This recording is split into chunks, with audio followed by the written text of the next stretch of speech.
Hello, today I want to persuade everyone that smokes to join me in quitting the evil aspects of smoking by introducing a healthier alternative. This talk will benefit non-smokers too, so listen up. I have some useful advice that will encourage everyone to kick the habit. My name is Kathleen. I started smoking cigarettes when I was 15. I've quit several times for durations that lasted 2 and 3 years. When I was smoke-free, I faced the temptation to smoke cigarettes every day. Whenever I gave in, I did not regress. I started smoking just as many, if not more, than before. Many people that I love are not happy with the fact that I smoke, and most will not use any diplomacy when expressing their disgust with my nasty, smelling habit. Now, I know it is actually because they fear for the worst. They feared for my life. Everyone knows that cigarette smoking causes severe human diseases, cancer, pulmonary disease, and heart disease, and a multitude of problems that can all be traced back to the toxic chemicals which are in cigarette smoke.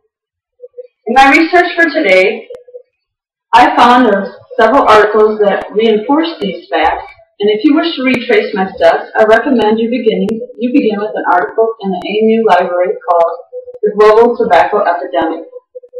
This is where C.E. Bertecci and his scientific team go into great detail about the adverse effects of smoking on pages 41 through 55.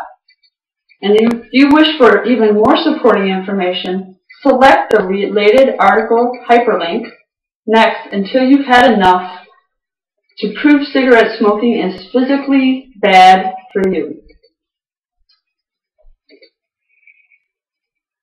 However, in the heart of my heart, I know that everyone knows this, and they do not actually need a scientist to put it down in black and white. So non-smokers might ask, why do people smoke? Well, here is the answer from a smoker. I find smoking emotionally good for me. I use smoking as a reward. I set goals and milestones towards reaching objectives, and as I progress, I will celebrate with a cigarette.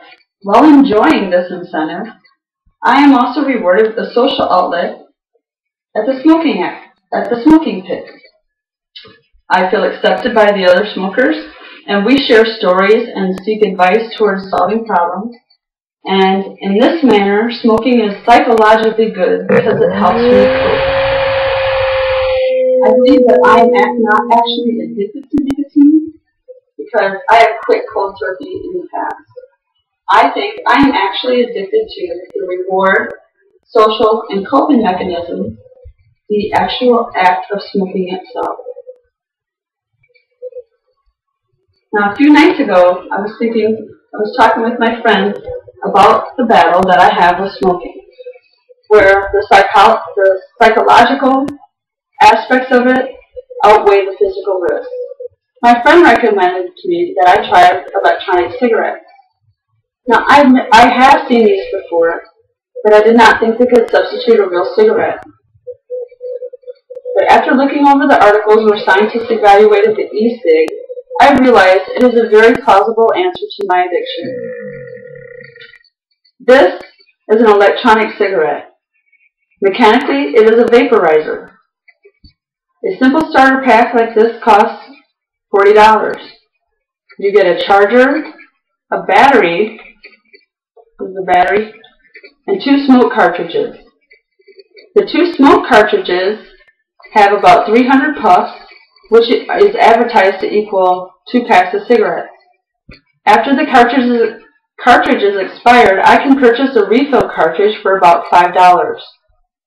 When assembled, the atomizer looks similar to a cigarette. When inhaling, it glows like a real cigarette. When exhaling, it feels like smoke, looks like smoke, but it is only a vapor.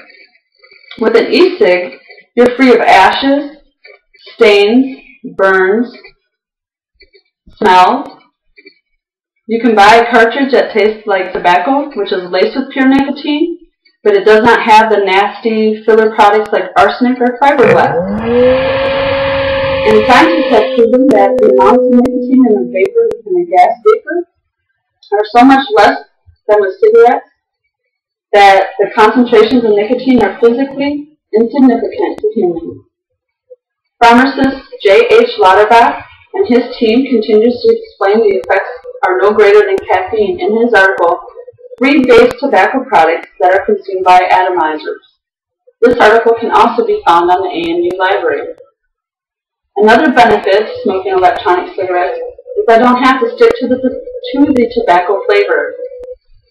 There are literally hundreds of choices I have, like chocolate, Coca-Cola, and mint, and most of these are nicotine-free. So I am really beginning to enjoy the smokeless option. Plus, I feel much better about myself that I have finally found an alternative, which still allows me to have my rewards, allows me to cope and socialize. So you better believe I will encourage every smoker that stands out there with me that they can walk away from the battlefield that's within their mind. I hope that I have helped you help others. Thank you for listening, and now you know what I know. I hope you'll follow my lead. Godspeed.